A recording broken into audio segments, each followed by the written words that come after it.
nós temos que fazer valer o clamor do povo brasileiro, o clamor do povo capixaba. E o Sérgio Vidigal, nada mais, nada menos, ouviu o clamor do povo e fez o seu voto que achava necessário para esse país. Eu recebi uma informação que o partido, a nível nacional, na sua diretoria, está ameaçando fazer a expulsão dos 6 parlamentares que votaram a favor do impeachment.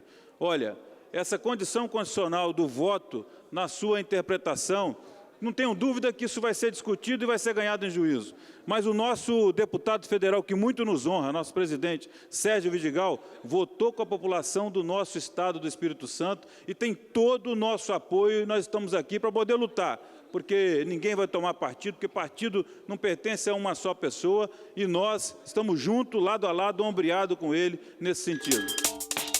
Alguns têm criticado a postura da rede, que a rede não havia se manifestado, mas a rede se manifestou. A nossa porta-voz Marina, em reunião com o Elo Nacional, tiramos a conclusão de que a rede, por maioria, seria favorável à admissibilidade do processo de impeachment da nossa presidenta. Agora, evidentemente, que o nosso partido, ele difere de alguns partidos tradicionais que trabalham com o conceito de centralismo político e basicamente determinam os seus parlamentares a votarem de acordo com uma decisão única e individual da sua direção nacional. A rede, ela trabalha com essa questão da pluralidade, com a horizontalidade, e os seus filiados, os seus militantes, ficaram bem à vontade para escolher e definir aí o seu voto. Eu estive há 2 semanas no estado do Paraná, e a população do Paraná reconhece o deputado Aliel da Rede como opositor a este governo, e a posição dele de ser contrário ao processo de impedimento nada mais foi do que uma posição de entender que a melhor saída para o Brasil seria a continuidade do processo no TSE, cassando a chapa Dilma Temer, uma vez que entendemos que a Lava Jato, ela já tem provas suficientes que comprovam que a eleição dessa chapa, ela foi obtida com dinheiro fruto de corrupção pelas empreiteiras que prestaram serviços aí para o governo federal. Agora, há diferentes formas, deputado Marcelo Santos de Cariacica, de se dizer sim e não. Tem sims e nãos. Eu vi a bancada do PT, a bancada do PCdoB, do PCdoB, votando não, mas um não de apoio ao governo Dilma, de apoio a tudo aquilo que o ex-presidente Lula fez. Isso é uma forma de dizer não. Agora, o não dado ali, votado pelo deputado Aliel Machado, foi um não apenas por entender que não havia provas ali para a continuidade do processo do impeachment, mas a REG se posicionou em todo o Brasil como um partido de oposição à atual gestão. Então, só para esclarecer, em nota oficial, o partido Rede é favorável ao processo, à continuidade do processo de impeachment da presidenta Dilma Rousseff, mas, diferentemente de outros partidos tradicionais, nós não iremos tomar essa posição de punir os parlamentares do partido que tiverem opiniões contrárias. Nós precisamos, no nosso país, de um verdadeiro esforço pela união, que é uma tarefa difícil de todos nós, porque enquanto tiver esse sentimento de vencedores e vencidos, teremos muita dificuldade de estar fazendo essa união necessária, porque a classe política, no meu entendimento, precisa se unir para que juntos e unidos possamos tirar o Brasil desse buraco sem fundo que ele se meteu. E na condição de sindicalista, eu sei que quem mais sofre com essa queda de braço em um país dividido é a população que já está sentindo na pele, com desemprego que está em alta e cada vez mais crescente, e com os efeitos e as consequências de milhares de famílias que estão percebendo que estão perdendo conquistas de muitos anos, como até mesmo conquista de sua própria casa, porque está sem condição de pagar a prestação da casa, do carro, o investimento na educação dos filhos. São os pobres, os que têm mais dificuldades, é que mais sofrem, a classe média. O poder público, por sua vez, também sente imediatamente os efeitos dessa crise, haja vista que a queda na arrecadação e na capacidade de investimento da maioria das prefeituras de nosso Estado e do próprio governo do Estado caiu de maneira significativa. Portanto, é preciso que haja um entendimento, deputado Durão, na classe política, da necessidade de união, de um governo de coalizão, onde a gente possa estar sem esse sentimento de vencedores e vencidos, porque num processo desse todos nós perdemos, ninguém saiu vencedor nessa história, nós possamos fortalecer o nosso país. Porque quem achava, né, que no outro dia o dólar ia cair, se enganou. O dólar continua crescendo e a especulação que sempre existiu dos outros países mais ricos contra o nosso vai continuar acontecendo se não entendermos a necessidade de união. E que, no meu entendimento, passa por um processo de chamamento de novas eleições para a presidência da República. O impeachment é um momento de muita tristeza para o país. É um mau exemplo que nós estamos dando para o mundo. Então as pessoas levam de brincadeira, chega lá pela minha mulher, pelo meu filho, pela minha filha, pelos meus netos. Tem que pensar no Brasil, para com isso. Você pode até pensar, falar o Estado que você é, pelo meu Estado, pelo meu país. Agora, filho, neto, mulher, mãe, isso é uma vergonha para o mundo. Que país atrasado é o Brasil, que nós estamos representantes desse quilate. E até quando a gente não esperava muita coisa, Tiririca chegou lá, deu o voto dele, foi o mais aplaudido. Deu o voto dele, tranquilo, saiu e não falou nenhuma bobagem. Não lembrou da sogra, da mãe, do filho, da avó. Puxa vida, esse é o Brasil. Nós estamos tristes com o que está acontecendo no país. O impeachment é uma coisa triste, porque existe realmente irregularidade. Então é preciso que o político que está em Brasília, que nos represente melhor. Porque é um mau exemplo que o Brasil está dando para o mundo. Na questão de ser a favor ou contra o impeachment, todo mundo sabe minha posição. Sou a favor do impeachment, fui a favor, continuo sendo a favor, do jeito que estava andando. Ou parado o país, não podia continuar. Agora, leva o mandato a sério, que o povo do Brasil merece respeito. A gente entende que o Brasil chegou num beco sem saída, né? A atual presidente já não tem mesmo capacidade de governabilidade, isso é um fato.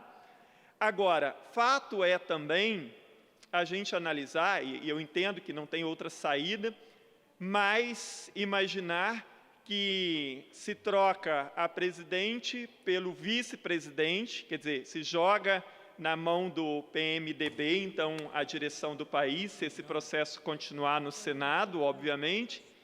E o PMDB e sua cúpula participaram de tudo o que o PT fez nos últimos 13 anos. Participaram, avalizaram, usufruíram de tudo aquilo que o PT fez nos últimos 13 anos. Então, me causa apreensão como cidadão e como político, é que resposta efetiva o PMDB tem para dar à sociedade nesse momento. Isso me causa apreensão. Uma outra apreensão que eu tenho em relação a tudo que está acontecendo é que hoje a Operação Lava Jato já está na sala de vários partidos e batendo na porta de tantos outros, inclusive do meu partido também. Se hoje já não existe ali por parte dos caciques de grande parte dos partidos estratégias para, independente do resultado que for ocorrer, de acabar com a Operação Lava Jato, porque hoje ela não é de interesse da maioria dos partidos. Não há esse interesse. Nós percebemos, através dos discursos da maioria dos deputados, com raras e nobres exceções, o quanto o Congresso Nacional o quanto a nossa representação é ruim. Foram discursos que escancaram o patrimonialismo, o fisiologismo, a falta de republicanismo do homem público. Ao fazer homenagens ali, como se fosse um dia festivo, né, à sua família, à sua igreja, a Israel, a não sei mais quem, até o absurdo de se homenagear torturadores da época da ditadura. Algo bizarro até. Então, talvez boa parte dos deputados tivessem feito mais se tivessem se limitado a dizer sim ou não, porque os discursos foram lamentáveis em sua grande parte, como eu disse, salvo raras e nobres exceções. Mas registrar aqui uma coisa que eu, sinceramente, não entendi o que a maioria dos parlamentares queria dizer quando se referia às suas famílias. Uma crise enorme, mais de 10 milhões de brasileiros desempregados, a crise financeira ladeira abaixo, acentuando a cada dia que passa, deputado Luzia, e a maioria dos deputados sorrindo e brigando e homenageando filho, filha, nora, sogra, sobrinho, se esquecendo que dezenas de milhões de brasileiros estão desempregados, que as pessoas estão aí disputando o mercado de trabalho como quem, na África, quando chega alimento para as pessoas que passam fome. Lamentável. Muita cena que eu assisti ontem de pessoas apresentando a sua família, se esquecendo da família dos brasileiros que tanto precisam de que o país encontre um rumo, de que ele possa atravessar esse mar negro em que nós nos encontramos e lá no fim do túnel uma pequena luz que possa dizer, tem saída. Só toma pedrada a árvore que dá fruto, só quem trabalha. E muitas das vezes as pessoas me perguntam, mas deputado, por que você gasta tanta gasolina? Olha, me acompanha. A gasolina desta casa, ela é utilizada no carro oficial. Para quem não sabe, ou para quem tem dúvida, não existe possibilidade de abastecer nenhum outro carro. E desloque com o carro oficial para alguma ação que não seja oficial. Olha a responsabilidade que você está tendo e olha o risco que você corre por pouca coisa. Está faltando dinheiro para tudo. Não é só para a saúde, não, deputado Freitas. Está faltando dinheiro para a educação, deputado Magés, que aqui constantemente fala nas dificuldades que nós temos. Está faltando dinheiro para a agricultura. Tem uma crise hídrica aí que nós nunca vimos. E uma recessão econômica que está acabando com o dinheiro, inclusive do servidor público, com risco de não ter o seu salário, como está acontecendo em outros. E quem ele vai buscar? O promotor? O juiz? Ele vai buscar o seu representante que ele deu o voto, que pode ficar aqui no seu gabinete. Não é proibido não sair daqui. Muito pelo contrário, é mais cômodo. Mas eu vou lá, eu vou ouvir, eu me desloco, estou presente e não tenho nenhuma preocupação em aparecer como que mais gasto combustível aqui, porque o representante ele precisa se colocar do lado do povo. Portanto, né, o Ministério Público precisa ter um pouco mais de cuidado. A imprensa também, em publicar sobre os nossos nomes, com atos que não procedem, com investigações que estão sendo analisadas, porque essa casa pode contribuir também. As pessoas querem saber quanto que ganha o promotor, quanto que ganha o juiz, porque eu desloco em todos os lugares do Estado e tem que pagar, complementar o hotel do meu motorista, deputada Raquel. Porque a diária do motorista não dá para pagar o hotel, porque se ele pagar o almoço dele, não paga o hotel, não paga nem o café da manhã. Deputado estadual do Espírito Santo não tem diária. E aqui eu não estou reivindicando, não. Eu acho que o deputado até ganha bem, que dá para pagar o seu almoço, a sua janta, o seu hotel, né? Mas é diferente dos outros poderes, é diferente das outras instituições. Quanto ganha de diária um promotor? Que questionou hoje um prefeito que veio aqui chorar porque ele pagou um hotel aqui em Vitória que não poderia, que está sendo considerado por 5 estrelas, o Ministério Público entrou com uma ação contra ele. O Ministério Público investiga denúncia de funcionários fantasma na Assembleia. Eu achei estranho, porque eu fui ler a matéria e vi que é um assunto requentado de um promotor que deve ter feito isso com algum objetivo extra-trabalho da promotoria. Por que eu digo isso? Porque eu percebo que esse procedimento que ele abriu consta, inclusive, o nome de deputado que já faleceu. E ele aqui, numa atitude que o Ministério Público Estadual do Espírito Santo permanentemente usa, que é de afrontar a Assembleia, que é de agredir a Assembleia. E eu já disse aqui várias vezes, o Ministério Público do Espírito Santo precisa aprender a respeitar a Assembleia Legislativa. Porque a maioria dos seus membros recebe auxílio moradia e, portanto, não tem moral para poder apurar questão de servidor de outro poder. Porque fazer um inquérito para apurar essa Assembleia Legislativa tem funcionário fantasma. Quando o Ministério Público está mandando, porque a nova procuradora agora já disse que vai mandar para cá um cargo, criando quase 450 cargos comissionados para atender promotor na comarca. E todo mundo sabe que a Assembleia Legislativa tem opções de algum dos seus servidores trabalharem na base do deputado. E qual é o mal que tem isso?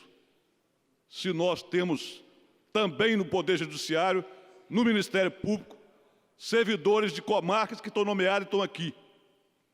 A vaga é da comarca e o servidor é nomeado e fica aqui em Vitória.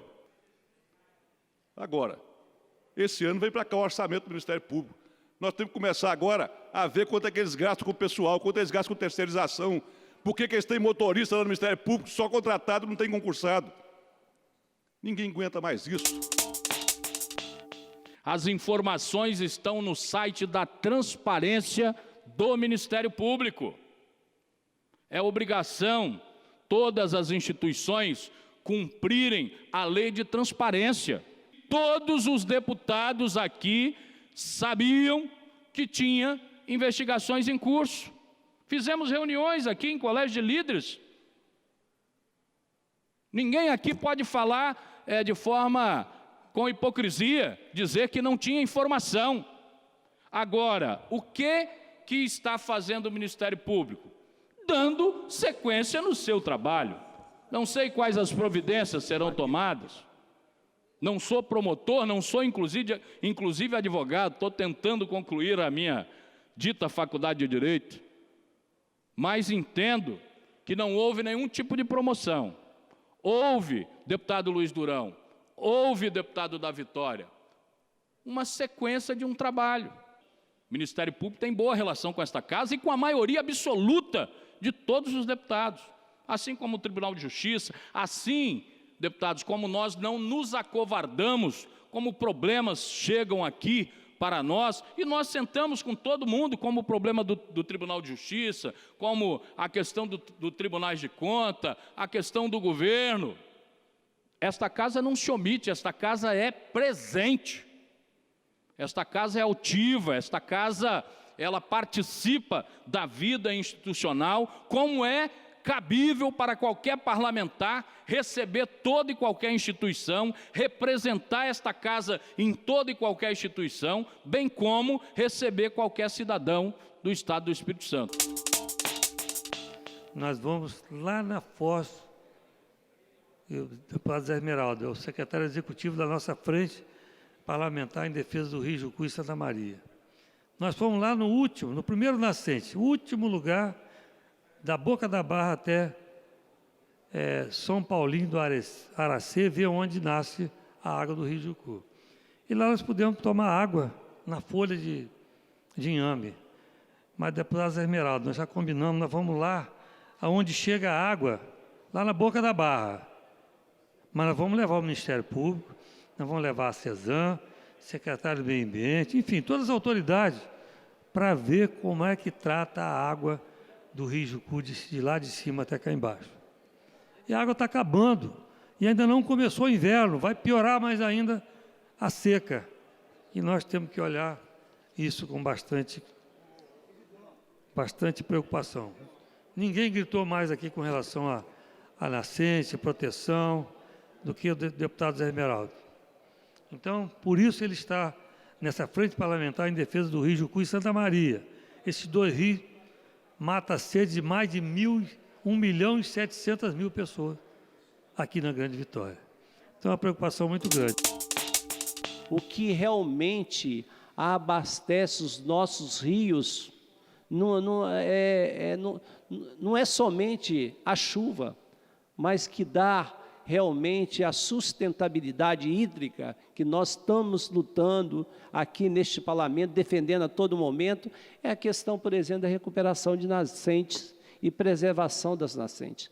Então, deputado, nós estamos fazendo um levantamento em todas as comunidades rurais de Guarapari para nós sabermos quantas nascentes nós temos hoje e aquelas nascentes que se perderam no tempo, para que nós possamos, através de um programa Florestar, que é do governo do estado, recuperar essas nascentes para que a gente possa ter um volume de água em Guarapari e não ficarmos totalmente dependentes de outros rios, porque de outros municípios é o caso de Anchieta, do Rio Benevente. Então, acho que é importante essa mudança de cultura, porque hoje as pessoas têm que entender o seguinte: nós temos um caos instalado no Espírito Santo, que é a questão da escassez hídrica. E nós temos que entender que o passado maltratou o presente. Qual foi o passado? O passado foi o desmatamento que houve com relação à cafeicultura. É um importante segmento para que nós possamos realmente exportar nosso café, mas também houve um exagero. E nós temos que entender isso. As pastagens também, tanto se desmatou também nesse estado do Espírito Santo, para poder ter seus pastos, para poder fazer a questão, por exemplo, da pecuária, atender a pecuária, e com isso também acabou afetando também a questão hídrica. Com relação à fosfoetalonamina, que é a pílula do câncer. E essa fosfoetalonamina, é um nome meio complicado, ela foi aprovada na Câmara Federal, foi aprovada no Senado Federal e a Dilma, presidente Dilma, que eu quero aqui dar os parabéns, ela sancionou a lei. Aí vem um monte de médico, Anvisa, inclusive a Anvisa pediu para que ela não sancionasse, sancionou. Eu acho que ela está certa. Essa substância, ela foi elaborada lá na USP. A USP é uma universidade de São Paulo, famosíssima, com cientistas. E o mais importante, há 25 anos que esta substância, ela existe. E tem dezenas, centenas de pessoas que se curaram. Se curaram. Aí as informações que tem dos laboratórios, porque na verdade o laboratório não tem interesse da cura do câncer, não tem interesse, porque é bilhões e bilhões de reais que são repassados para esses laboratórios com relação a esta doença terrível que é o câncer. E lá na USP, essa pílula, ela tem atendido, porque foi dezenas, centenas de pessoas que ficaram boas. A fosfoetalonamina, pílula, baratíssima, 20 centavos cada comprimido, ela tem resolvido. Tanto é que no programa do Ratinho, foram lá várias e várias pessoas, inclusive pessoas que já estavam desenganadas, que o médico falou, vai para casa, porque você vai morrer, porque você está de câncer, e esse câncer não tem jeito, é 3 meses de vida. E a partir do momento que tomou essa substância, essa pílula, a maioria ficou sem problema nenhum. Recentemente, na distribuição do efetivo do último concurso da Polícia Militar, a Serra foi agraciada com a maior fatia do efetivo.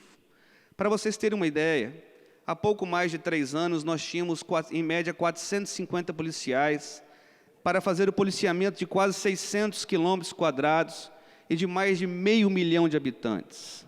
Fomos caminhando, fomos evoluindo, e agora chegamos a um número de 797 policiais à disposição da cidade. Ainda não é o suficiente, mas é um grande avanço, que nós esperamos do nosso novo comandante, inclusive, o Tenente-Coronel Wellington, que tem nos recebido, que tem feito pautas importantes. Nós temos agendas do movimento comunitário da cidade, das diretoras de escola, sempre buscando aproximar com a cúpula da segurança, é que a cidade possa desfrutar agora dessa oportunidade, que mais blitz sejam realizadas, que mais operações com a inteligência da polícia possam ser feitas. Nós sabemos que o efetivo da P2, que é a Polícia da Inteligência, saiu de 20 para 50, quer dizer, um aumento considerável, e é importante fazer este registro. Obrigado ao Governo do Estado por ouvir o nosso clamor. Temos um quadro muito pequeno da Polícia Civil, não temos uma possibilidade, não temos um concurso em eminência, muito pelo contrário, temos um decreto do governo proibindo a realização de concursos públicos por conta das limitações financeiras, mas é preciso um olhar para a Polícia Civil nesse momento. Jacaraípe, por exemplo, nós temos uma delegacia que responde por Jacaraípe, por Nova Almeida, por Manguinhos, um universo de milhares de pessoas. Estamos com 3 policiais e um delegado.